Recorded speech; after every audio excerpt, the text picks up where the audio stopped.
부위별로 알아보는 2026 F1 레이스카의 바디워크. 부위, 등심, 꽃등심, 네, 새우살, 안심, 네, 사태, 앞다리, 막 이렇게 나오는 그 한우 부위인가요? 비슷합니다. F1도 결국 똑같아요. 뭐 동물이나 차나 뭐 그 밥에 그 나물이라 웃자고 한 거지만 사실 비슷합니다. 자, 그런데 우리는 이제 거대한 도화지에 그림을 그리듯이 3D를 하기는 곤란하니까 우리 2D 화면이니까 제가 3면도를 기준으로 하기는 할 텐데요. 이렇게 깨끗하게 흰 종이에 검은 글씨 이 느낌으로 가보도록 하겠습니다. 부위별로 알아보는 2026 F1 레이스카의 바디워크, 이걸 통해서 올 시즌 레이스카의 중요한 변경점들, 특히 용어가 바뀌는 게 또 꽤 있고요. 또 용어가 시즌 중에도 다시 바뀔 수도 있어요. 그래서 이제 이런 것들 정리를 해보고, 처음 보시는 분들은 이게 부위별로 요렇게 되는구나 라는 거를 익숙해지는 시간이 됐으면 좋겠습니다. 제일 먼저 바디워크가 뭔가요? 예, 이것이 2026 F1 규정에 나와 있는 바디워크에 대한 정의입니다. 여기에서 여러분들이 눈여겨보실 부분은 딱 하나인데요. 자, 화살표 나와라. 네. 자, 익스터널 에어스트림, 바깥쪽으로 흐르는 공기의 흐름과 만나는 인컨택트 위드죠. 차 바깥쪽을 흐르는 공기의 흐름과 만날 수 있는 파츠들이 기본적으로 바디워크라고 부릅니다. 공식 용어로 우리는 에어로다이나믹 컴포넌츠라고 하고 싶다. 그러나 우리가 천년만년 바디워크란 말을 써놨는데 이걸 당장 없애자고 하니 애들이 이해를 못하거나 혼동을 할까봐 에어로다이나믹 컴포넌츠 올 바디워크라고 한 거죠. 이 위태위태하죠. 이제 앞으로 바디워크란 말을 안 쓰고 애들이 에어로다이나믹 컴포넌츠라고 하고 싶구나. 느낌이 딱 느껴지실 겁니다. 바디워크가 그나마 좀 낫는데. 자, 그런데 이제 요 앞에 이 부분에 있는 A에 있는 것은 바디워크에 포함되는 것이고, 자, 그리고 이 B에 있는 것들은 바디워크가 아니다. are not 이죠. The following components are not bodywork. 여기는 the following components are bodywork죠. 바디워크가 아닌 것들. 카메라 하우징, 카메라 케이스죠. 그 다음에 리어뷰 미러, 사이드 미러는 아무리 공기를 만나도 바디워크가 아니다. 예, 그리고 미러는 아니라 그랬죠. 미러 케이스가 아니라고는 안 했어요. 자, ERS 스테이터스 라이트 있죠. 네, 이런 것도 바디워크가 아니다. 그 다음에 파워 트레인의 기능과 연관이 있는 것들. 동력 계통은 다 아니구나 라고 보시면 되겠고요.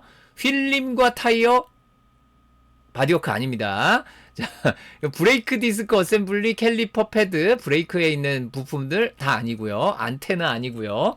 뭐 그렇습니다. 대충 그렇게 보시면 되겠고, 하여튼 차 외부에 있는 건데 뭐 동력 계통 빼고, 그런데 그림 그릴 땐 바퀴 그려서 보여드려야 되니까 뭐 어쩔 수 없어요.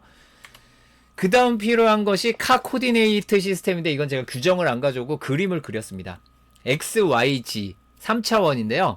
이 3차원으로 X방향, Y방향, G방향을 기준을 X는 0, G는 0, Y는 0 뭐 이렇게 정해놓고, 거기서부터 밀리미터 단위로, 모든 건 밀리미터 단위로 수치화하는 것이 F1 규정입니다. 궁금하신 분들은 이제 제 설명 듣고 찾아보시면 돼요.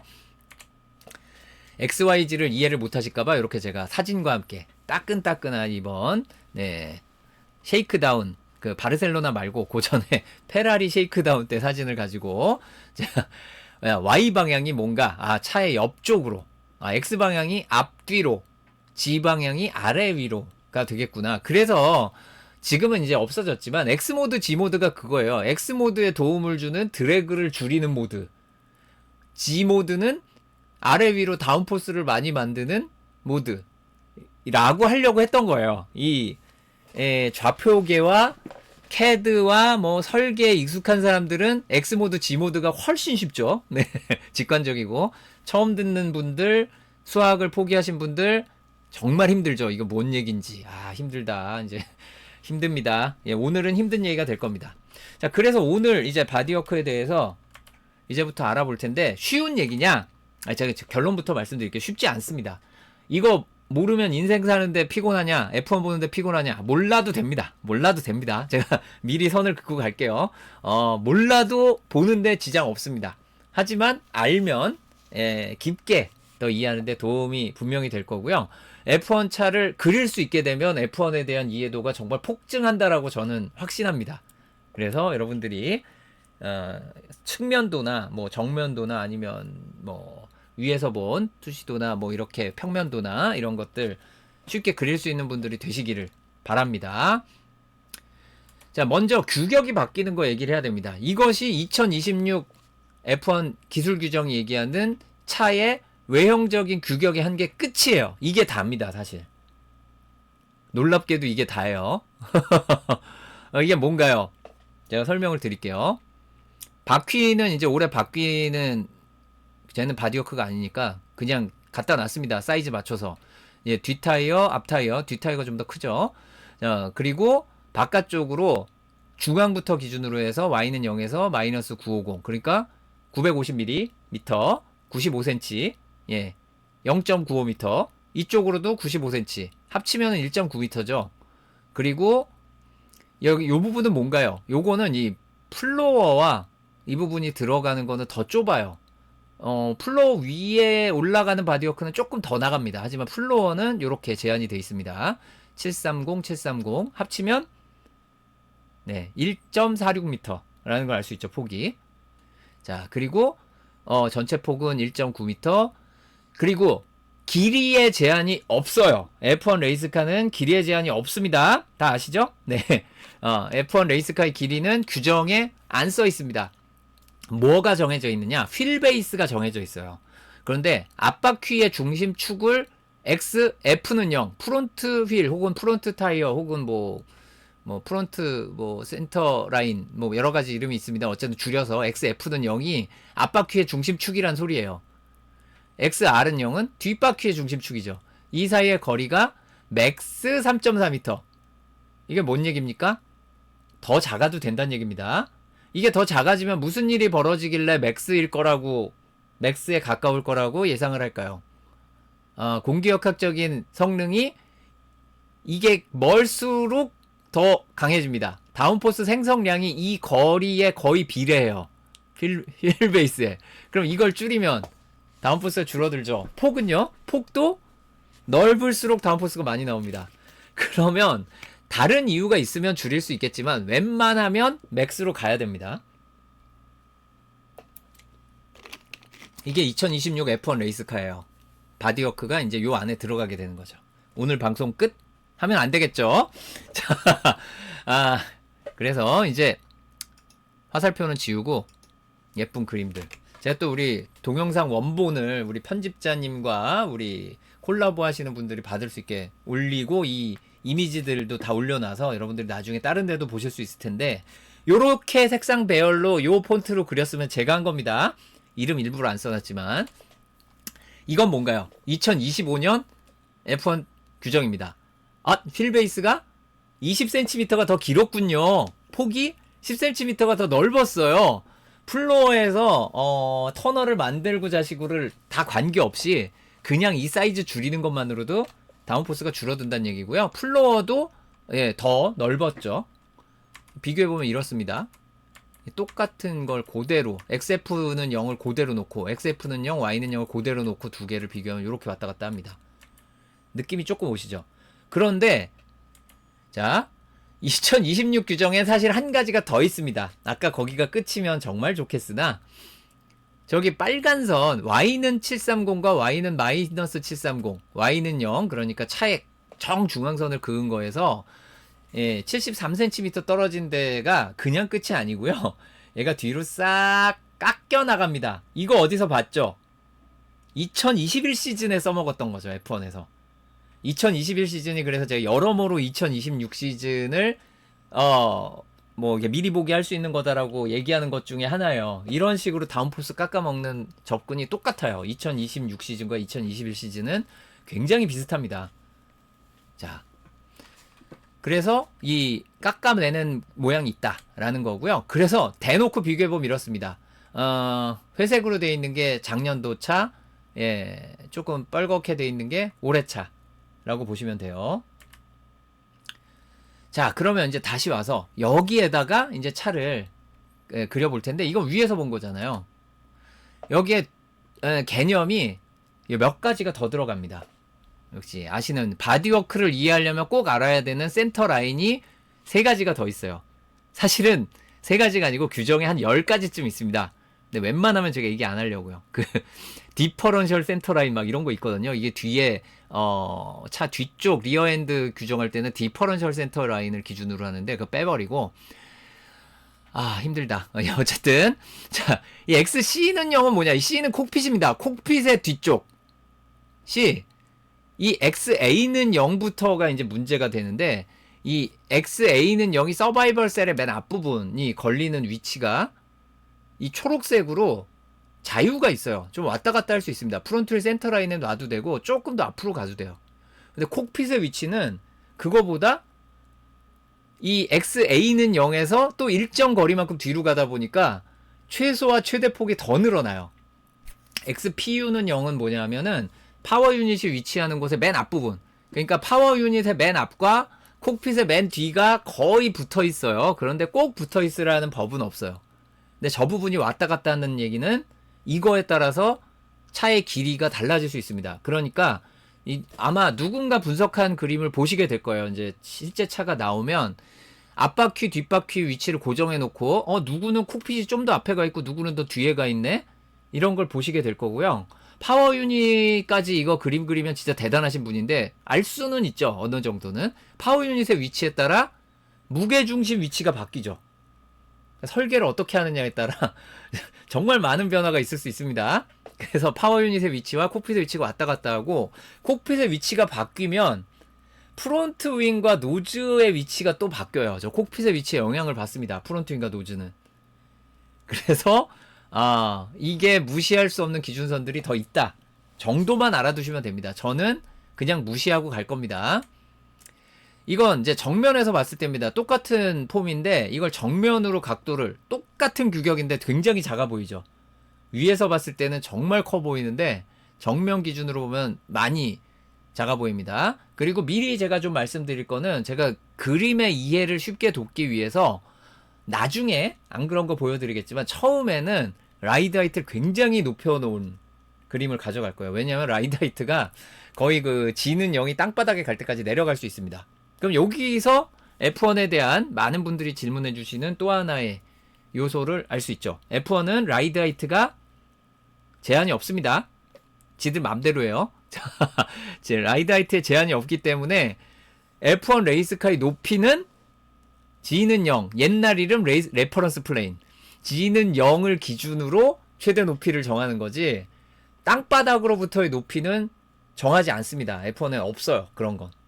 이거보다 많이 내려갈 겁니다. 이따가 보여드릴게요. 자, 옆에서 보면 이렇습니다. 타이어가 영롱하게 빛나고 있죠. 뭐 딱히 달라질 건 없어요. 이게 정면에서 본 거, 옆에서 본 건데 정면에서 본 거는 별로 안 커 보이는데 옆에서 보면 굉장히 커 보이죠. 여러분이 3D로 보기 때문에 이게 굉장히 생소하게 느껴질 수 있는데 이거 3면도 자주 그려보시면은 안 그런 걸 또 이게 굉장히 익숙해지실 거예요. 자, 어쨌든 이 부위별로 알아보는 2026 F1 레이스카의 바디워크는 이제부터 본편입니다. 이제 하나씩 하나씩 제가 어떤 식으로 규격인지, 규격을 외우라는 거 아니니까요. 그냥 보고 가시면 됩니다. 자, 맨 처음에 지적을 하는 위치는 ERS. ERS가 뭔가요? 에너지 리커버리 시스템이요. 그렇습니다. 이 에너지 리커버리 시스템이 차의 뒷부분에 떡하니 들어가게 되어 있습니다. 이거의 상당 부분이 바디워크에 영향을 주기 때문에 얘들의 위치를 지정을 하는 거예요. 엔진은 따로 지정 안 해요. 알아서 넣으라고. 근데 엔진 커버를 지정해놨기 때문에 그 어딘가에 들어가겠죠. 옆에서 보면 이렇고요. 네, 정면에서 보면 이렇습니다. 이 밑에 배터리가 약간 더 넓고 굉장히 많은 공간을 차지할 거기 때문에 또 이제 그런 걸 감안을 해야 되고, 또 아래쪽을 좀 넓게 만들어 놔야 뭔가 할 게 많아집니다. 어쨌든 이게 ERS를 놓은 다음에 신경 써야 되는 건 플랭크죠. 말 많이 나오는 그놈의 플랭크입니다. 이 플랭크라는 게 이렇게 밑바닥에 먼저 탁 들어가게 돼요. 플로어 아래. 플랭크는 제가 이렇게 그림으로 설명드립니다. 바닥에서 봤을 때 저기 나무 판자 떡 붙어 있죠. 저놈이 플랭크입니다. 이게 2026 시즌 기준 그림으로 봤을 때 구멍이 송송송 3개를 뚫게 돼 있어요. 그 3개의 위치에 예, 메탈 스키드를 박아놓고 그 스키드를 두께를 재가지고 실격이냐 아니냐 할 거예요. 자, 이것이 플랭크입니다. 앞에서 보면 이렇습니다. 옆에서 보면 이렇죠. 자, 그리고 플로어는 바디가 굉장히 복잡합니다. 그래서 위치에 따라서 많이 달라지는데 G는 0부터 27.5cm까지 이 형태와 이 빨간색은 뭐냐면 이게 옆에서 보거나 좀 3차원적으로 깎아내라는 게 있어요. 이 형태를 제가 다 제시해드리진 않을 거예요. 다 제시하면 너무 많아요. 이거 깎고 붙이고 다시 깎고 붙이고 하는 게 너무 많아서 안 하겠지만 이런 것들이 있다만 지금 보여드리는 거고요. 저 모양을 저 높이에서 만든 다음에 3차원적으로 깎아요. 그리고 50에서 250, 좀 더 윗선에는 그 플로어가 더 넓게 갑니다. 그 플로어가 가운데 쪽이 좀 내려와 있잖아요. 그 옆쪽은 조금 더 올라가 있고, 그래서 가운데 쪽이 내려와 있는 부분이 있고, 옆쪽에 5cm 정도 더 올라가 있는 스텝 플레인이 있죠. 스텝 플로어라고도 하는데, 이제 그런 부분들이 존재한다는 겁니다. 가운데는 조금 더 바닥에 있지만, 바퀴 쪽으로 가 있는 플로어는 좀 더 들려 있다. 정도만 일단 기억을 하시면 될 것 같고요. 여기도 이렇게 이쪽 저쪽 깎으라고 나와요. 그래야 무슨 뭐 디퓨저도 만들고 공기 들어가는 쪽에 뭐 건드릴 것도 있고 하겠죠. 이걸 앞에서 보면 이런 식입니다. 보시면 아, 가운데 쪽에 그래도 뭔가 이렇게 덮도록 완전히 터널은 아니지만 이런 구조가 깎여 나가겠구나라는 짐작을 할 수 있는 모습이 되겠고, 요 부분 이게 뭐냐면은 실제로 다 깎아서 여기 죄송합니다. 요 모양 있죠? 요 모양의 위쪽을 잘라내버리게 돼 있어요. 그래서 플로어가 요렇게 내려가게 생기는 모양이 될 겁니다. 아래쪽과 무관하게 이제 위쪽은 그런 식으로 깎아내는 게 있어요. 그래서 이제 전체적으로 이런 모양이 될 거다라는 거죠. 깎아낼 거 깎아내면. 플로어는 이런 모양이 대충 될 거고.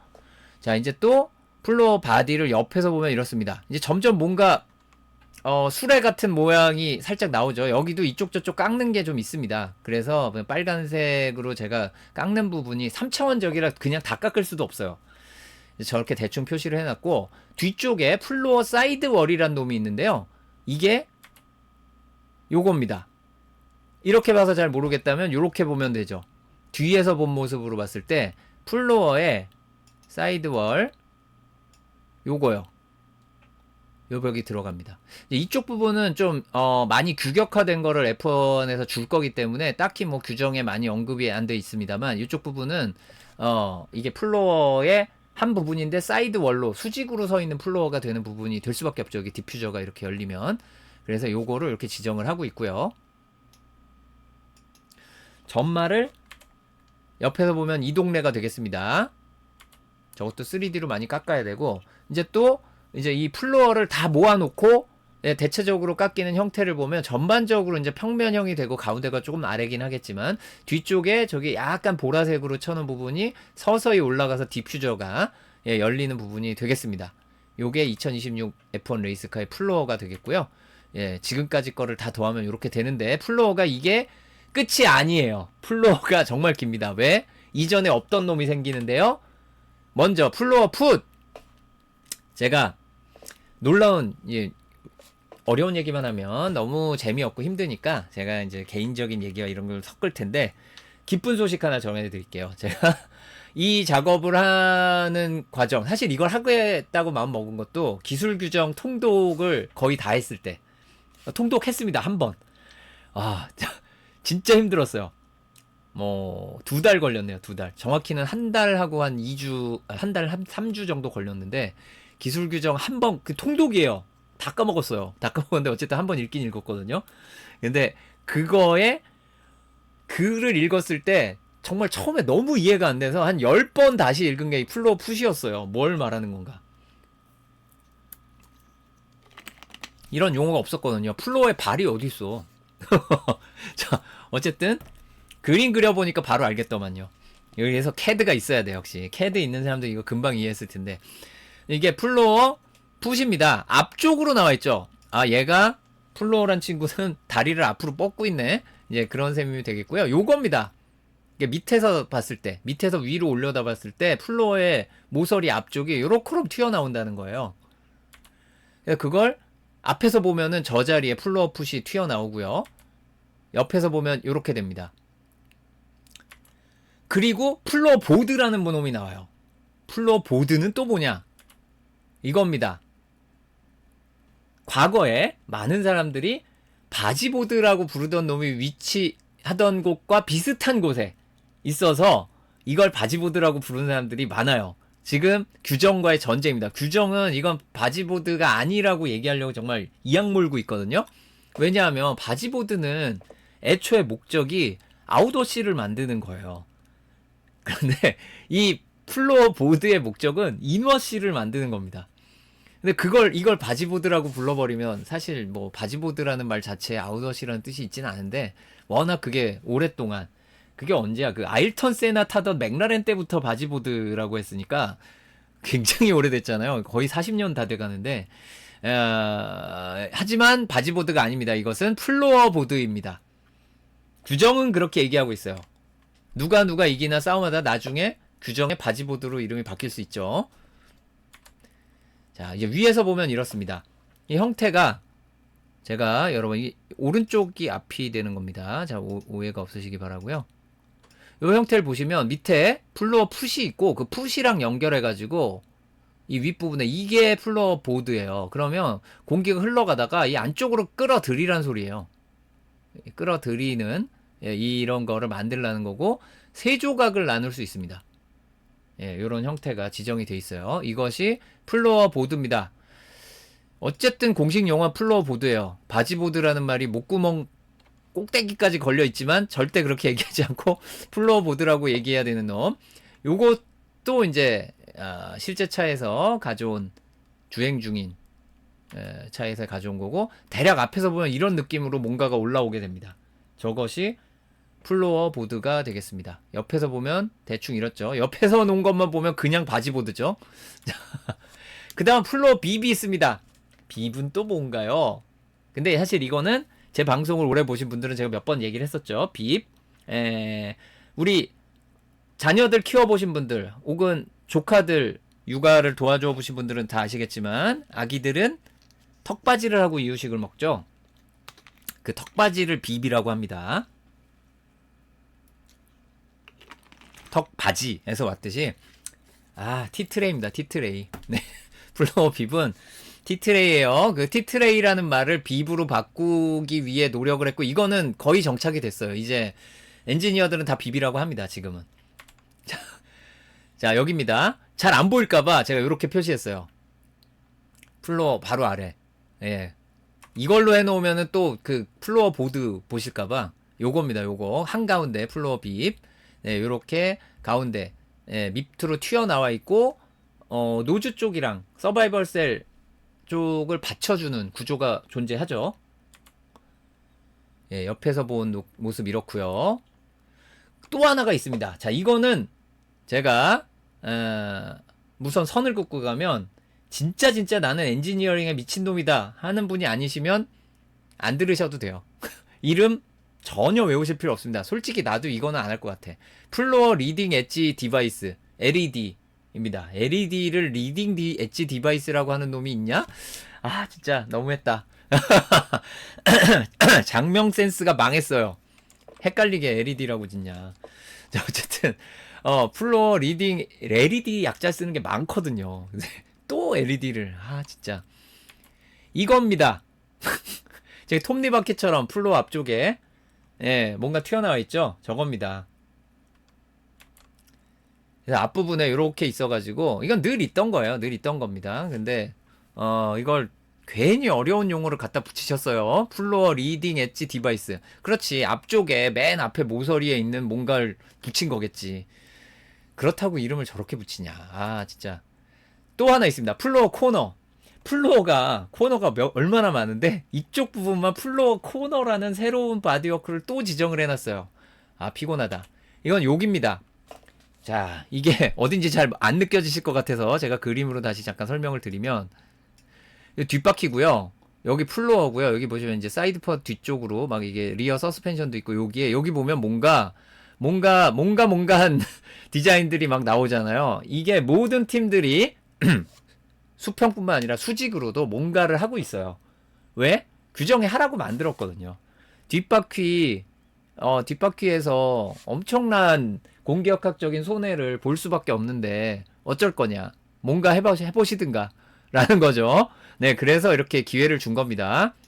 프론트윙은 이제 엔드플레이트 쪽이 그걸 전담으로 하고 있는데 뒷바퀴 쪽도 해야 되니까 공간을 준 겁니다. 그래서 이제 이런 부분, 예, 뒤쪽에, 뒷바퀴에 거의 다 가 있죠. 자, 그래서 지금까지 얘기한 플로어를 다 정리해버리면, 한꺼번에 모아버리면, 요런 모양이 나온다. 라는 사실. 자, 앞에서 보면 이런 모양이 된다는 사실. 옆에서 보면 이런 모양이 됩니다. 이걸 다 모아보면. 모아서 보면. 자, 일단 플로어는 이렇게 정리가 되는데, 이렇게 모은 플로어를, 자, 비교해봅시다. 큐비스트 디자인에서 제공해주신 이미지 너무 감사하게 쓰겠습니다. 출처 표시했습니다. 네, 큐비스트 디자인에서 만든 이미지인데요. 맨 왼쪽 것이 2021 시즌. 여러분 2021 시즌 다시 보기 많이 사랑해주고 계시죠? 네, 그때의 바닥 모양입니다. 그리고 예, 가운데 있는 것이 우리 소위 그라운드 이펙트 에라의 그 터널이 존재하던 시절의 플로어입니다. 그리고 맨 오른쪽이 2026 시즌의 플로어입니다. 완전 다르죠? 완전 다르죠. 그런데 큰 틀에서 2026 시즌과 2021 시즌은 비슷해요. 큰 틀에서. 근데 많이 다른 것들이 뭐가 있을까요? 뭐가 있을까요? 제가 죄송합니다. 이거 오늘 여기 화면 나오면 안 되는데. 어쨌든 우선 여기 스키드, 메탈 스키드가 들어가는 구멍의 숫자가 달라졌죠. 그래서 끼우는 위치도 달라집니다. 그래서 3개를 끼우는 것을 원칙으로 해요. 원래 작년까지가 4개. 여기에 이제 지정된 거에 4개가 들어가게 되는데 여기는 3개가 들어가게 되고요. 그 다음에 이 바지보드는 이 전체가 사실 이게 다 바지보드입니다. 여기 다. 그 바지보드의 밑동. 네, 이런 부분인데 이 플로어 보드는 그런 거가 아니죠. 여기는 플로어 풋이죠. 밑에서 봤으니까. 그리고 이제 리딩 엣지 디바이스가 약간은 이 터널 만들 때의 그 느낌을 어느 정도는 가지고 있습니다. 그리고 디퓨저가 개 크죠. 이 차이 느껴지시나요? 디퓨저 요만큼이잖아요. 여기부터. 여기 이만큼입니다. 큽니다. 자, 그래서 디퓨저로 잘 해보시든가. 그리고 여기 그 플로어, 코너라는 거 만들어줘가지고 여기서 뭔가 장난질을 할 수 있게 만들어주셨어요. 재밌죠? 그리고 여기 느낌이 잘 안 오시겠지만 미묘하게 이렇게 들어가고 있습니다. 미묘하게 이거는 쭉 내려오거든요. 여기는 쭉 오다가 꺾여요. 쭉 오다 꺾이는 게 이 2025 시즌까지의 구조였고 여기는 미묘하게 쭉 옵니다. 자, 요거를 이제 위쪽, 이제 다른 각도에서도 자, 밑에서 바라본 건데 그래도 약간 진짜 차 밑으로 가가지고 본 것 같은 각도로 비교하면 이렇습니다. 2021 시즌, 2022에서 25 시즌, 그리고 올해부터 느낌이 많이 다르고 저 디퓨저가 광대한 걸 볼 수 있죠. 생각보다 디퓨저 큽니다. 역시 큐비스트 디자인에서 제공해준 이미지로 자, 이제 지금까지 제가 플로어에 대한 바디워크를 다 설명을 드렸고요. 이제 크게 4파츠로 되어 있는 것 중에 첫 파츠 끝난 거예요. 갈 길이 멀다. 와. 플로어를 했으면 앞쪽으로 가봅시다. 프론트 바디워크 쪽을 가보는데 프론트 바디워크는 조금 복잡하게 설명이 되어 있어요. 그런데 이거는 위에서 본 것으로는 많은 느낌이 잘 안 드실 겁니다. 그러니까 G를 가지고 저거 설명을 하는 높이에 정말 굴곡이 많아서요. 정면에서 봐도 조금 애매하기는 해요. 그런데 그 플로어 위에 뭔가 올라와 있다는 건 알겠죠? 근데 이거는 옆에서 보면 확실합니다. 띠로리 이렇게 돼 있죠. 뭔가 느낌이 확 오셨죠? 제가 거대한 원을 하나 그려놨는데 규정에 이제 올해는 그 이제 뭐 노즈의 G는 노즈의 위치를 설명을 할 때 앞에서 어디서부터 G 얼마까지 되고 막 이런 식으로 안 하고요.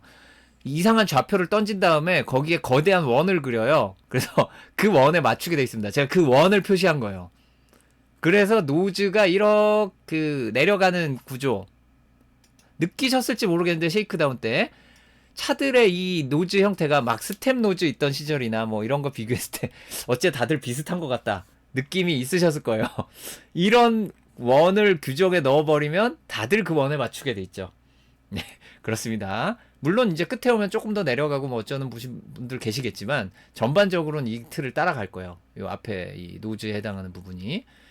예, 그리고 이제 여기 서바이벌 셀이 들어가기 때문에 이제 그거는 조금 이따가 설명을 하겠고, 옆에서 봤을 때 요런 형태로 바디워크가 들어가게 돼 있다. 올해는 그래서 하이노즈 이런 게 당연히 불가능하죠. 저 원 안에 집어넣으라는 부품이 있거든요. 그래서 노즈가 다 저 라인에 맞춰서 약간 그 예쁜 곡선을 그리면서 올라가게 돼 있다라는 거를 알 수 있고요. 서바이벌 셀입니다. 서바이벌 셀은 이제 이 부분입니다. 제가 그래서 FIA 규정을 또 가져왔어요. 서바이벌 셀 부분 중에서 이제 그 콕핏 바로 앞부분, 드라이버가 몸통이 들어가는, 드라이버 발 들어가는 부분은 여기 서바이벌 셀에 들어가고, 요 뒷부분을 또 이제 그 콕핏으로 따로 분류해서 설명을 해요. 근데 어쨌든 이 콕핏 부분의 바로 앞에를 서바이벌 셀로 설명을 하고 있습니다. 근데 실제로는 이렇게 우리 스카브스 테크에서 그려주신 고마운 그림 감사드리고요. 저걸 한 덩어리로 만듭니다. 예, 지금 말씀드리는 이 서바이벌 셀이라고 불리는 친구는 요 앞부분, 예, 사람이 쏙 들어가는 부분은 콕핏으로 또 따로 분류해서 설명을 하기 때문에 이 앞부분을 규정을 하는 겁니다. 어차피 이게 부품의 위치를 규정하는 게 아니라 설계상의 위치를 설명하는 거라, 요 사이드 포드가 나올 때부터는 따로 이 부피가 달라지니까 의미가 없습니다. 그래서 이건 외형에 대한 거예요. 외형. 바디워크는 100% 외형만 얘기를 하는 거고요. 이렇습니다. 예, 실제로는 이제 저런 식으로 서바이벌 셀 구성을 합니다. 앞에서 보면 이런 위치에 들어가는 거예요. 생각보다 통통하죠. 옆에서 보면 이렇습니다. 이 옆에서 본 모습을 보니까 이것도 또 어디서 많이 본 것 같은, 왠지 다리가 이렇게 올라가야 될 것 같은, 브레이크 부품이 여기 들어가야 될 것 같은 느낌적인 느낌이 막 드시죠? 자, 발이 요 동네 있겠구나. 자, 느낌이 드신다면 정상입니다. 그리고 이제 사람 엉덩이가 이쪽으로 내려가겠죠. 자, 이제 요런 식으로 바퀴의 위치와 이제 여러 가지가 서바이벌 셀의 위치를 규정하고, 미러 바디. 미러는 바디워크 아니라면서요. 네, 미러는 바디워크 아닙니다. 거울이 바디워크가 아니고 그 거울, 어딘가의 바디워크에 거울을 끼워야 되는 거죠. 그것이 미러 바디가 되겠습니다. 위치를 아예 지정해 버렸기 때문에 미러가 어떤 팀은 더 어디 멀리 가 있고 막 이런 게 존재할 수 없어요. 다 똑같습니다. 어느 팀에 가든 미러 바디 위치를 정해 버렸어요. 더 넓은 미러 바디 없습니다, 이제. 그리고 기왕 설명하는 김에 올해 바뀌는 거 설명을 해야겠죠. 뭐가 느껴지시나요? 이 미러에서. 여기 뭐 햇빛이 잘 반사됐나요? 아닙니다. 여기 라이트가 달려 있는 거예요. 여기 라이트가, 예, 주변에서 정말 이 차의 위치를 아무리 비가 와도 잘 식별할 수 있도록, 맨 뒤에서 리어 라이트를 안 보더라도 옆에서도 볼 수 있도록 라이트가 이렇게 켜집니다. 좋죠? 네, 할렐루야. 네, 이런 거는 정말 잘 만든 것 같아요. 누가 만들었는지. 아이디어가 좋아요. 저런 건 위치가 다 지정되어 있습니다. 올해는 센서, 막 그 온도 센서, 막 이런 것들의 위치까지 지정을 상당 부분 다 해놔가지고 장난질을 할 구석이 많이 줄어들기는 했어요. 자, 이제 옆에서 보면은, 앞에서 보면은 이런 위치에 미러가 존재하게 되고, 옆에서 봤을 땐 저 정도 높이에 들어갑니다. 그다음 사이드 팟.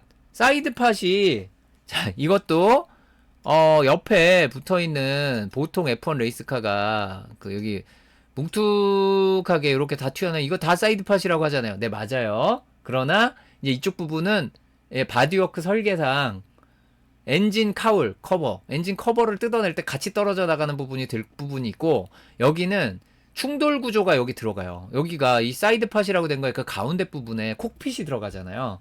여기에 충돌 구조물이 속에 들어갑니다. 아래 위로 두 개씩, 양쪽에 두 개씩. 예. 엄청난 충격을 흡수하는 애들이 사이드 팟 안에 들어가게 돼 있습니다. 무조건. 그래서 이 사이드 팟은 뚜껑이 쉽게 열리지 않죠. 네. 쉽게 노출되게 돼 있지 않습니다. 그 구조물들이. 바로 이것이 사이드 팟이 되겠습니다. 그래서 왠지 뭔가 항상 저 콕핏 옆에 공기 들어가는 부분의 앞부분은 색깔이 좀 다르기도 하고 뭔가 이렇게 중간에 선이 그어져 있기도 하고 선이 그어져 있다는 게 뭔 소린가요? 궁금하신 분을 위해 제가 가져왔습니다. 자, 여기 레드불의 사이드 팟을 위에서 바라다본 2026년 차예요. 여기 이상하게 선이 있죠? 왜 있을까요? 자, 예, 여기 앞부분이 사이드 팟인 거예요. 여기에 점 찍어 있죠? 요거의 윗부분이 이제 엔진 커버로 열리는 부분. 이 옆은 옆대로 따로 열어야 되고, 요게 이제 엔진 커버 위랑 같이 열리는 부분에 해당하는 게 있고, 막 그게 다 달라요.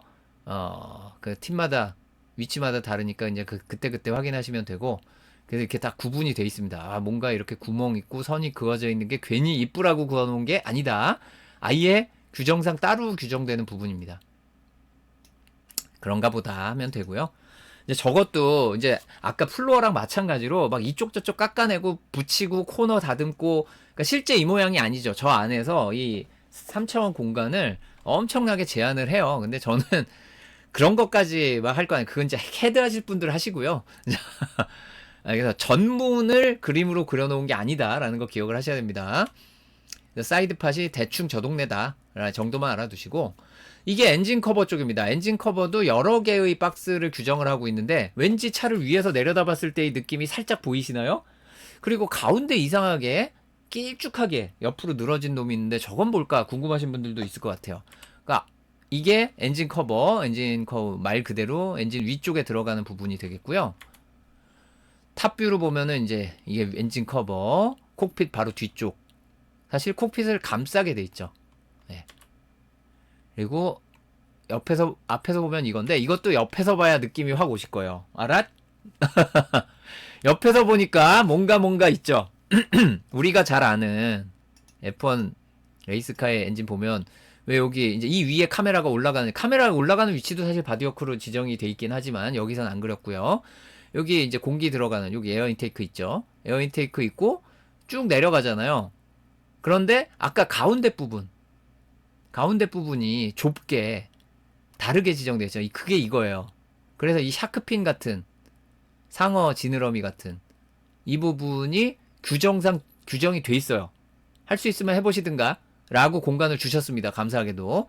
그래서 하면 되겠고요. 이제 나머지 공간도 여기 보면 이 빨간색 해놓은 게 뭐냐면 이게 3차원적으로 여기에 허공, 이 사이드팟 있는 거 위에 이 허공 부분을 좀 잘라내도록 돼 있어요. 그래서 모두 이상하게 똑같은 다운워시를 노리면서 사이드팟의 이쪽 디자인이 다 똑같이 이렇게 뭔가 이렇게 여기 공간을 비우더라. 규정에 다 거긴 비우라고 돼 있어서 비우는 겁니다. 알고 보니 아이디어가 일치한 게 아니라 강제로 시킨 거였더라.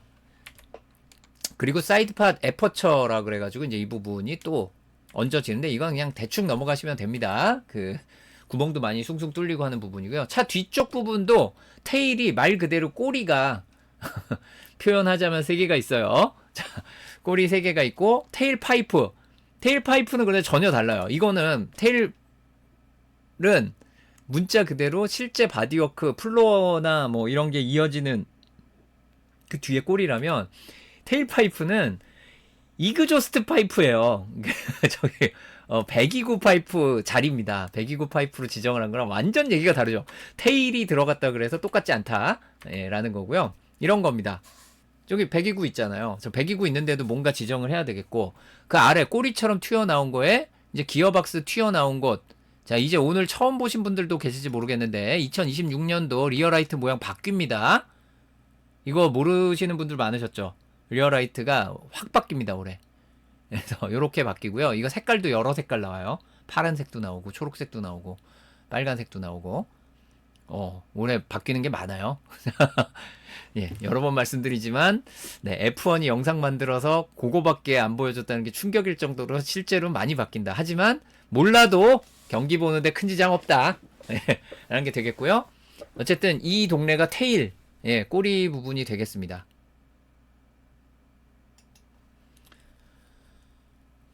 그래서 뒤에서 바라보면 이런 느낌이 되겠죠. 그리고 옆에서 보면 뭔가 느낌 있죠. 그 덩어리가 두 개가 있는데 아래 덩어리 큰 거. 그러니까 이게 지금 뒤에서 찍은 사진을 보면 얘랑 같은 동네 같은데 같은 동네가 아니죠. 테일 파이프는 여기서 끝나요. 여기까지 와서 배기하시고 끝나세요 하게 돼 있고, 그다음에 이제 요게 튀어나와 있는 부분. 요건 여기죠. 완전 다르죠. 네, 두 개가 입체적으로는 사실 다르더라. 이게 같은 동네가 아니더라. 라는 거를 알 수 있는 모습이었습니다. 지금까지 얘기한 것들에 이제 리어윙을 얹게 됩니다. 리어윙의 몸체, 프로필이 몸체입니다. 리어윙 프로필 몸체는 이렇게 넓게 배치가 되겠고요. 아시죠? 리어윙 뭐 제가 길게 설명해야 됩니까? 자, 이제 앞에서 보면 저 부분 리어윙, 네, 옆에서 보면 저 부분 리어윙이 되겠습니다. 근데 리어윙 엔드 플레이트라는 놈이 있죠? 확실히 엔드 플레이트가 돌아왔습니다. 이렇게 뒤에서 보면 이렇게, 또 옆에서 보면 이렇게 리어윙 엔드 플레이트가 있고요. 사이드 뷰로 봤을 때 리어윙 엔드 플레이트가 이렇게 존재하는데 2025 시즌까지는 사실상 리어윙과 무난한 곡선으로 이어지게 돼 있었다면 다시 한번 지 맘대로 위쪽으로 선 딱 그어줄 수 있는, 좌우 경계 그어주는 엔드 플레이트로 복귀했습니다. 사이드 뷰로 보면 대략 이런 위치고요. 가운데 파일런, 이것도 중요한 내용입니다. 파일런은 뭔가요? 프로토스가 아닙니다.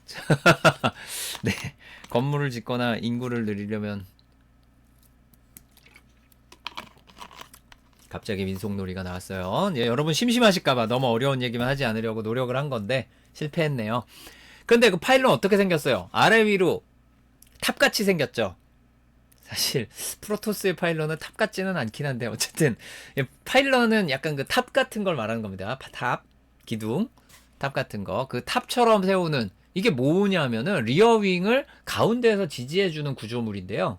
이게 가운데에서 지지해주는 구조물을 무조건 두 개를 세우도록. 2025 시즌에는 자유였죠. 가운데 하나 하는 경우도 있고 양쪽으로 두 개 하는 경우도 있고 그랬습니다. 그래서 한 2023 시즌쯤인가는 막 이거를 왔다 갔다 하는 팀이 있어가지고 그거 제가 중계 중에 언급하기도 하고 그랬어요. 이게 다시 보시면 기둥이 두 개죠. 세 개로 보이신다고요? 저 가운데 저거 샤크핀입니다. 이건 샤크핀이고요. 자, 요거 기둥, 네, 이렇게 두 개입니다. 네, 이렇게 하도록 지정을 해놓고 있어요. 그래서 앞에서 보면 이렇습니다. 네, 가운데에서 좀 올라가다가 이제 약간 넓어진 다음에 올라가게 돼 있어요. 옆에서 보면 이 자리에 공간을 조금 자유가 있어요. 그래서 이 리어윙 파츠들을 모조리 모아보면 이런 느낌이 나온다는 말씀. 네. 위에서 보면 이렇고요. 뒤에서 보면 이렇고요. 이런 느낌이 나오는 거죠. 아우디입니다. 그리고 옆에서 보면 이렇습니다. 자, 이제 리어 쪽 다 했으니까 이제 어디를 가야 될까요? 우리가 안 한 거. 프론트 바디웍도 하고 리어 바디웍하고 리어 윙 했으면 프론트 윙 해야죠. 근데 이 프론트 윙이 지금까지 것 중에 제일 복잡합니다. 제일 복잡합니다. 그래서 심지어 리어의 프론트 윙 프로필 자체를 이렇게 넓게 준 다음에 이걸 꼭 해야 돼요. 이게 빨간 약을 약간 드리자면 이런 식으로 박스만 만들어 가지고 아무것도 안 되고, 거기에 이제 이 레퍼런스 볼륨을 제가 설명드린 건데 레퍼런스 서피스가 있어요. 그 서피스를 가지고 이제 지정된 방식으로 확장을 하면서 그 CAD 파일을 만들어 나가야 되거든요.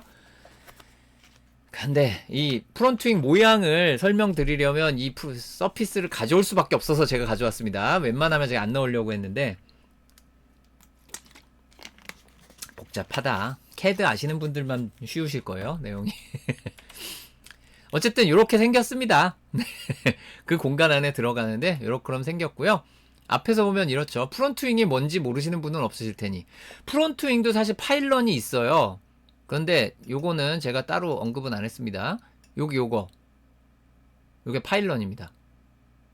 프론트윙도 노즈와 연결을 해야 될 거 아니에요. 이게 프론트윙 파일런인데 여기에서 재밌는 것은 세 조각이 됐다는 건 제가 설명드렸죠. 몇몇 팀이 이 파일런을 중간 날개에 붙였어요. 와우. 그 재밌죠? 중간 날개에 붙였어요. 그 말은 즉슨 우리는 날개를 하나만 움직일 것이다라는 얘기죠. 그게 뭐 끝까지 갈지 어쩔지 모르겠지만 네. 어쨌든 가능은 합니다. 가능은 해요. 가능하다가 해야 한다도 아니고 꼭 좋다도 아니에요. 어떻게 될지 모릅니다. 프론트 윙을 이제 옆에서 보면 저런 위치에 배치가 되게 될 것이고요. 자, 이제 어려운 얘기들이 나옵니다. 프론트 윙 엔드 플레이트 바디. 자, 프론트 윙 엔드 플레이트의 본체입니다. 이겁니다. 이거라 그럼 눈에 잘 안 띌까봐 제가 이렇게 표시해드렸어요. 아시겠죠, 뭔지. 자, 프론트 윙 엔드 플레이트의 본체는 요겁니다. 수직으로 세워진 놈이 본체예요.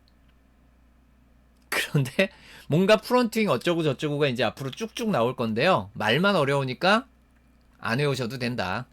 프론트 윙 엔드 플레이트 이하 다 프론트 윙 엔드 플레이트의 다 부하들, 식구들 이렇게 보시면 되겠습니다.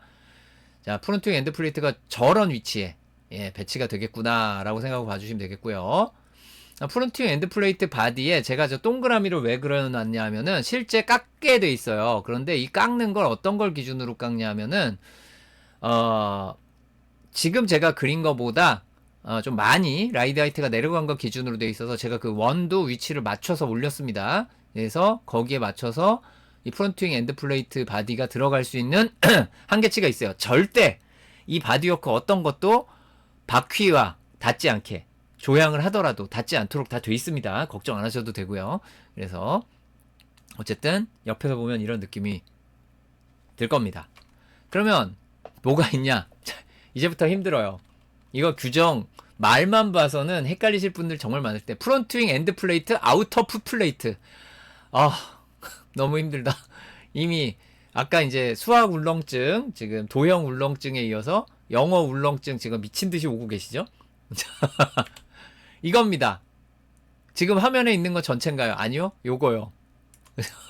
저기 화면에 보이는 전체 아니고요. 요게 프론트 윙 엔드 플레이트 아우터 풋 플레이트입니다. 이게 자세히 보시면 프론트 윙 엔드 플레이트 바깥쪽에 이렇게 뻗어나가 있는 저 발판이 모양이 중간부터 조금 많이 격해져요. 이게 뭐냐면 저 밑동을 좀 가지고 놀 수 있게 공간을 줬습니다. 구멍도 만들 수 있게 해주고요. 만들 수 있게 해주면 만드는 것이 인지상정 하면서 만들죠. 엔지니어들이. 이것이 프론트 윙 엔드 플레이트 아우터 풋 플레이트입니다. 프론트 윙 엔드 플레이트 바깥쪽에 붙고요. 예, 그래서 이렇게 이제 아우터 풋 플레이트 쪽에 공간 자체는 저렇게 되어 있습니다만 나중에 저것도 잘라내게 돼 있어서 바퀴랑 안 겹칩니다. 걱정 안 하셔도 되고요. 자, 아우터가 있었으면 이너 있어야죠. 프론트 윙 엔드 플레이트 이너 풋 플레이트 요거죠. 다시 한번 여기입니다. 여기는 제약이 좀 많고 굉장히 얇아요. 그래서 장난질을 많이 못합니다. 힘들죠. 그래서 프론트 윙 엔드 이너 플레이트 이렇게 돼 있고요. 네, 옆에서 보면 이렇고요. 또 있어요. 프론트 윙 엔드 플레이트 다이브 플레인. 야씨, 환장하시겠다. 몰라도 됩니다. 제가 여러 번 말씀드렸어요. 몰라도 여러분 인생에 지장 없습니다. 그런데 막 어려운 그 레카들의 뉴스에 나오는 그 진실을 이해하고 싶다면 아셔야 돼요. 자, 프론트 윙 엔드 플레이트 다이브 플레인. 아까 그 그림에서 잘 안 나왔던 건데 여기 보시면 지금까지 배운 걸 기반으로 여기 프론트 윙 엔드 플레이트 바디 있죠. 이게 광고도 써 있고 밑에 이너 풋 플레이트와 뭔가 공간을 만들 수 있는 아우터 풋 플레이트 알겠어요. 근데 위에 여기 아주 큰 놈이 하나 달려 있죠. 이게 다이브 플레인이에요. 근데 이게 아주 재밌는 게 여러분 이번 그 지난주에 차들이 공개가 되고 주행을 하는데 쉐이크다운 할 때 어떤 차는 이게 있고요. 지금 맥라렌 같은 경우에는 있긴 있었어요. 근데 상당수의 차가 저 다이브 플레인이 없었어요. 아예 없었습니다. 이건 무슨 뜻일까요? 일단 순진한 접근. 이 팀은 다이브 플레인을 안 쓰나 보다. 그럴 수도 있어요. 네, 그럴 수도 있습니다. 그러나 우리는 다이브 플레인의 모양을 보여주고 싶지 않다. 그게 더 크다라고 보는 게 맞는 것 같습니다. 이 다이브 플레인이 느낌이 약간 오지 않으세요? 사이즈가 정말 커요. 뭔가 할 여지가 되게 많은데 이거를 안 쓴다고? 이 참 믿기 힘든 겁니다. 안 그래도 프론트윙 작아져서 힘들어 죽겠는데 이걸 안 쓴다고? 또 이제 앞바퀴에 가는 공기 흐름을 여기서 컨트롤할 수 있는데 이걸 안 한다고? 믿기 힘들죠. 여기 보시면 상하로도 여지가 되게 커요. 아래 위로 되게 넓잖아요. 예, 큽니다. 이게 넓게 들어가게 돼 있고요. 근데 정말 가슴 아프게 프론트 윙에 아직 하나가 더 남았습니다. 한 발 남았다. 갑자기 네, 방탄 유리가 깨지는 느낌이 확 나시죠. 여태까지 잘 버텼는데 프론트 윙 스트레이크. 이놈은 또 뭔가요? 이건 뒤집어서 봐야 됩니다. 프론트 윙 스트레이크 뒤집어서 보면 뒤집어 봐도 모르겠어요. 그럴 수 있습니다. 여기 그 이너 풋플레이트와 아우터 풋플레이트 프론트 윙의 엔드 플레이트 바디가 있고요. 요거요, 요거. 갑자기 여기 수직꼬리 날개가 하나 있죠. 이게 밑에서 봤을 때. 이게 스트레이크입니다. 자, 이런 놈이 예, 있습니다. 이제 이 프론트윙 밑에 붙는 스트레이크 형태는 규정에 따라서 생겼다가 금지됐다, 생겼다, 금지됐다 하죠. 이제 이번에는 하나 예, 할 수 있습니다. 저 밑에 들어가게 되고요. 그래서 프론트윙을 종합해보면 이렇다. 여태까지 얘기한 걸 다 종합하면 이게 나오는 겁니다. 휴. 자, 그 앞에서 보면 이제 느낌이 약간 오시죠? 아이고, 죄송합니다. 엉뚱한 걸 눌렀어. 이게 프론트윙 바디가 들어가고 뭔가 튀어나온 이게 엔드 플레이트고요. 이 풋 플레이트가 여기 이너, 아우터 들어가고 여기 다이브 플레인 있고요. 그 스트레이크는 여기 묻혀서 안 보여요. 그게 정상입니다. 이것이 프론트윙입니다. 옆에서 보면 이렇습니다. 아, 뭔가 프론트윙 같은 놈인 것 같긴 같은데 이렇게 봐서 모르겠다. 그럴 수 있죠. 어쨌든 이 FIA에서 최근에 공개한 이미지를 통해서 프론트윙 엔드 플레이트나 프론트윙이 형태적으로 어떤가 보라고 가져온 겁니다. 이제 프론트휠 바디워크 이 위에 휠 브라우라고 불리던 놈 없죠. 이제 없습니다. 휠 브라우 여기 있었잖아요. 그거 없어졌고요. 여기 이너 풋플레이트와 아우터 풋플레이트 이게 FIA가 예상한 모델링에서도 이렇게 할 줄 알았던 거예요, 애들이. 그리고 요거 다이브 플레인 이걸 안 쓴다고? 굉장히 의심스럽죠. 안 쓸 수도 있겠습니다만 예, 일단 의심의 눈초리를 거둘 수 없습니다. 이걸 안 쓴다라고 주장을 하면 아, 이렇게 큰 걸? 아, 네, 그렇고요. 이렇게 해서 일단 프론트윙까지 해서 바디워크의 개별적인 걸 다 알아봤습니다. 이제 여러분들에게 아주 신기한 걸 보여드릴 시간. 이게 실제 그래서 F1 레이스카가 이게 F1 차로 안 보여요. 그럴 수 있습니다. 그런데 이게 F1 차로 보일 수도 있는 예, 신비의 시간, 미스터리한 시간을 가져보도록 하겠습니다. 우리 평면도를 지금 거를 그냥 쭉 가서 붙여볼게요. 지금까지 배운 걸. 자, XF는 0, XR은 0. 이게 기본 좌표계의 기준이라고 했고요. 바퀴를 딱 놓은 다음에 자, 이런 사이즈로 들어간다라는 거 정해놓고요. 거기에 XPU는 0 족이 들어가고요. 자, 플랭크 깔고요. 플로어 올리고 자, 이제 프론트 바디워크와 노즐을 얹은 다음에 프론트윙 얹어주고요. 자, 리어 바디워크 얹어준 다음에 테일 쪽에다가 이제 위에 리어윙까지 얹어주면 얼추 F1차 비슷한 모양이 나오죠. 요거를 소개가 좀 투시가 안 되게 싹 그려주면 이상하게 F1 레이스카가 보인다 하는 분들이 계실 거예요. 저 안에 어떻게든 다 꾸겨서 넣어야 되는 거죠. 지정된 위치에. 그래서 이런 게 발생하는 거죠. 좀 전에 이것이 이렇게 되고 두 개를 슥 겹쳐보면 이런 느낌이 되는 겁니다. 실제로. 진짜 나오죠. 네, 규정에 맞춰서 만들었구나. 페라리가 규정을 무시하고 만들진 않았나 보다. 라는 걸 우리가 알 수 있는 장면입니다. 신기하죠? 진짜 딱 맞춰서 들어가 있습니다. 이게 팀마다 다 다르게 하지만 이 규정의 틀은 다 지키고 있더라. 예, 라는 걸 알 수 있는 부분이고요. 근데 정면은 사실 그게 좀 안 되는 부분이 있긴 해요. 왜냐하면 정면을 진짜 똑바로 완전 정면에서 사진을 찍는 건 없어요. 없습니다. 약간 원근감이 있게 그 각도도 살짝 줘가지고 찍는 게 정면이나 후면 사진은 그렇게 찍어서 이게 안 나옵니다. 미리 말씀을 드렸어요. 하지만 만들어 보자고요. 어쨌든 정면도를. 자, 이렇게 이런 규격을 가지고 있다고 했고요. 엔진 그리고 이제 플랭크 깔고요. 자, 플로어 얹고 자, 이제 프론트 바디워크에 프론트 윙 올라가고 리어 바디워크 올라가고 리어 윙을 얹어서 자, 이게 문제죠. 자, 이제 여태까지 제가 이 높이로 지금 설명하고 있었는데 실제 F1 레이스카는 이런 높이로 가죠. 갑자기 이거는 별로 F1 안 갔다가 이거 하니까 F1 같아지죠. 네. 라이드 하이트의 신비. 그렇습니다. 신비 아파트. 그래서 그걸 이제 투명하지 않게 칠하면 이런 느낌으로 나오게 됩니다. 이상하게 F1 차가 보이기 시작했어요. 하면은 어느 정도 정상이죠. 근데 이거를 이게 아까 말씀드린 것처럼 이게 약간 각도가 완전 정면이 아니고요. 앞뒤 바퀴가 이미 이렇게 보인다는 거에서 약간 위에서 각도를 다르게 찍은 거랑 안 맞아요. 그럼에도 불구하고 비슷합니다. 안 맞음에도 불구하고 비슷해요. 자, 뒤에서 보면 이런 느낌이죠. 이것도 뒤에서 이것도 역시 앞바퀴가 저렇게 다 보인다는 게 정면 뒤에서 찍은 게 아니라는 뜻이 되겠지만 그래도 이것도 비슷합니다. 놀랍게도. 그러니까 규정이라는 게 참 어마어마한 거죠. 보시면 얘네도 129와 그 라이트의 위치 여기 129와 라이트 위치 이렇게 표시해 놓으면 그냥 갖다 놓으면 딱 맞아요. 그게 돼 있습니다. 그래서 다들 규정에 맞춰서 잘 만들고 있다. 옆이 제일 재밌을 수도 있어요.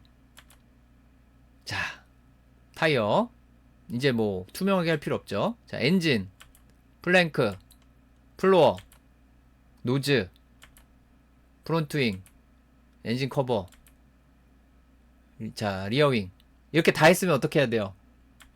자, 라이드 하이트 맞춰야죠.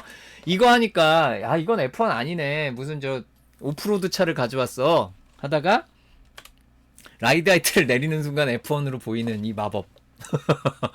오, 자, 그렇죠. 이것이 F1 레이스카의 느낌적인 느낌이 되죠.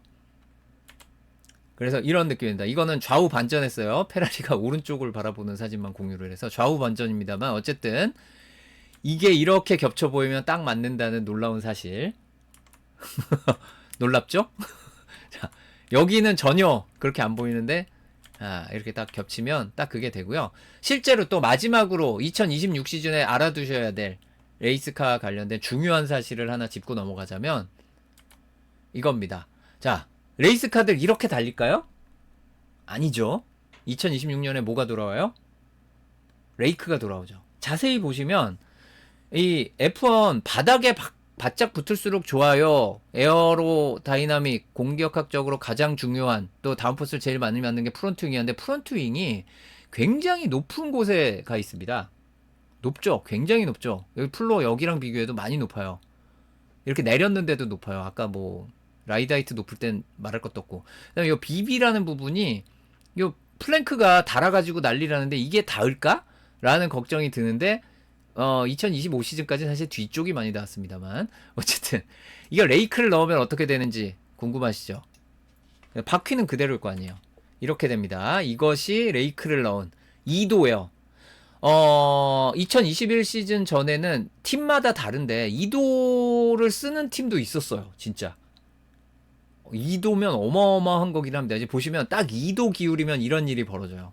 그래서 제가 레이크를 넣었을 때 이것과 이거 느낌 많이 다르죠. 그러면 이 디퓨저 라인이 잘려 나가는 부분이 벌써 심상치 않게 되죠. 보시면 밑에 여기에 이제 디퓨저가 여기서부터 나가거든요. 여기서부터예요. 이게 2021 시즌에 여기 한 거의 뒷바퀴 중간쯤부터 가는데 여기부터 올라가 주는 거를 해줬다는 거죠. 그래서 엄청난 양의 어떤 그라운드 이펙트를 기대할 수 있습니다. 그래서 2026년엔 죄다 기울일 거다. 지금 쉐이크다운에도 당연히 조금씩 기울이고 나오지만 실전에 가면 더 기울이는 놈들 나올 겁니다. 100%예요. 그래서 이제 이런 차들을 보시면서 프론트 윙이 땅에 닿고 요 BB 자 이러면 차가 조금만 눌려도 여기가 닿겠구나. 불꽃이 여기서 미친 듯이 튀겠구나. 그래도 공기가 일로 흐르니까 디퓨저로 나옵니다. 불꽃은. 여기가 많이 닿을 거예요. 자, 이런 것이 여러분이 알아두셔야 될 2026 F1 레이스카의 구성이었다. 바디워크의 큰 틀만 쭉 짚고 넘어갔습니다. 그래서 오늘 특집 방송 부위별로 알아보는 2026 F1 레이스카의 바디워크. 아, 세우스. 아, 그렇습니다. 네. 살치살이 어딘지, 예, 등심이 어딘지, 꽃등심이 어딘지 기억을 못해도 괜찮습니다. 예, 인생에 지장이 별로 없어요. 예, 하지만 깊은 걸 알고 싶으신 분들에게는 도움이 되시지 않았을까. 또 2026년의 변화가 살짝 보이시지 않았을까 싶네요. 여기까지 그러면 특집 방송은 마무리를 하겠습니다.